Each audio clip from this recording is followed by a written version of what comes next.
விருதுநகரில் திமுக வேட்பாளரின் வீட்டில் 122 சவரன் தங்க நகைகள் கொள்ளையடிக்கப்பட்ட வழக்கில் திடீர் திருப்பமாக அவரின் மருமகளே கைது செய்யப்பட்டுள்ளார்.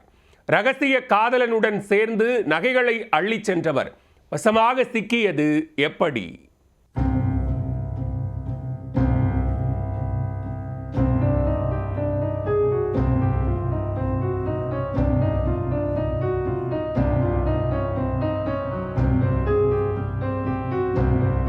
விருதுநகர் மாவட்டம் சாத்தூர் அருகே வெங்கடாச்சலபுரத்தைச் சேர்ந்தவர் கடற்கரை ராஜ். இவர் சட்டப்பேரவை தேர்தலில் திமுக சார்பில் சாத்தூர் தொகுதியில் களம் கண்டுள்ளார். கடந்த 14ஆம் தேதி தேர்தல் பரப்புரைக்கு சென்றதால் வீட்டில் குடும்பத்தினர் யாரும் இல்லாமல் இருந்துள்ளனர். அதனை அறிந்து கொண்ட மர்ம நபர்கள் வீட்டிற்குள் நுழைந்து பீரோவில் வைக்கப்பட்டிருந்த 122 சவரன் நகைகளை கொள்ளையடித்துள்ளனர். இந்த சம்பவம் குறித்து சாத்தூர் நகர போலீசார் வழக்கு பதிவு செய்து விசாரணையை தொடங்கினர். அத்துடன் தனிப்படை அமைத்து சிசிடிவி கேமரா காட்சிகளையும் ஆய்வு செய்தனர். இதனிடையே கடந்த 3 நாட்களுக்கு முன்பு கொள்ளையில் ஈடுபட்ட முக்கிய நபர் சாத்தூர் குற்றவியல் நீதிமன்றத்தில் நீதிபதி முன்பாக சரணடைந்தார். விசாரணையில் அவர் ராமநாதபுரம் மாவட்டம் முதுகுளத்தூரைச் சேர்ந்த ஆரோக்கிய ஜான் பாஸ்கோ என்பது தெரியவந்தது. 40 வயதான இவர் மீது கொலை, கொள்ளை, பாலியல் வன்கொடுமை உள்ளிட்ட 44 வழக்குகள் நிலுவையில் இருக்கின்றன. பின்னர் ஆரோக்கிய ஜான் பாஸ்கோவை சாத்தூர் நகர போலீசார் 3 நாட்கள் காவலில் எடுத்து விசாரணை மேற்கொண்டனர். அவரிடம் நடத்திய விசாரணையில் திடுக்கிடும் தகவல்கள் வெளியாகியிருக்கிறது. திமுக வேட்பாளரின் வீட்டில் அரங்கேறிய கொள்ளை சம்பவத்திற்கு அவரின் மருமகளே மூளையாக செயல்பட்டது அம்பலமாகியிருக்கிறது. திமுக வேட்பாளர் கடற்கரை ராஜின் மூத்த மகனான வினோத்குமார் என்பவரின் மனைவி அபிநயா. வினோத், அபிநயா தம்பதிக்கு கடந்த சில ஆண்டுகளாக கருத்து வேறுபாடு ஏற்பட்டுள்ளது.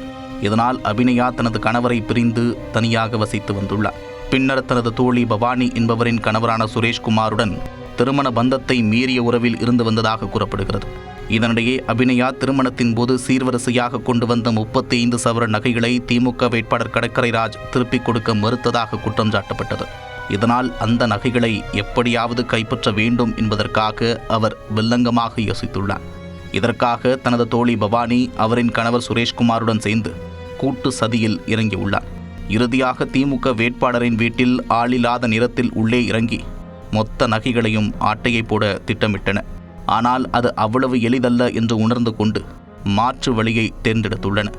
இதனையடுத்து வேறு ஒருவரின் மூலம் சரித்திர பதிவேடு குற்றவாளியான ஆரோக்கிய ஜான் பாஸ்கோவின் அறிமுகம் கிடைத்துள்ளது. நகைகளை கொள்ளையடித்து கொடுத்தால் அவருக்கு குறிப்பிட்ட அளவில் பணம் கொடுப்பதாக டீலிங் போடப்பட்டுள்ளது. இதனைத் தொடர்ந்து திமுக வேட்பாளர் பரப்புரைக்கு சென்ற நேரத்தில் போஸ்கோ தனது கூட்டாளிகளுடன் சேர்ந்து நகைகளை திருடியது விசாரணையில் அம்பலமாகியிருக்கிறது. இதனையடுத்து கடற்கரை ராஜின் மருமகள் அபிநயா மற்றும் பவானி, சுரேஷ்குமார் ஆகிய 3 பேரும் போலீஸ் வலையில் சிக்கியுள்ளனர். அவர்களிடமிருந்து 12 சவரன் நகைகளையும் போலீசார் பறிமுதல் செய்துள்ளனர். இந்த கொள்ளையில் தொடர்புடைய மேலும் 2 பிடிக்க போலீசார் தீவிரமாக தேடி வருகின்றனர். திமுக வேட்பாளர் வீட்டில் 122 சவரன் தங்க நகைகள் கொள்ளையடிக்கப்பட்ட வழக்கில் மாஸ்டர் மைண்டாக செயல்பட்ட அவரின் மருமகள் மற்றும் ரகசிய காதலன் உட்பட 3 பேர் கைது செய்யப்பட்ட சம்பவம் சாத்தூர் பகுதியில் பரபரப்பை ஏற்படுத்தியுள்ளது.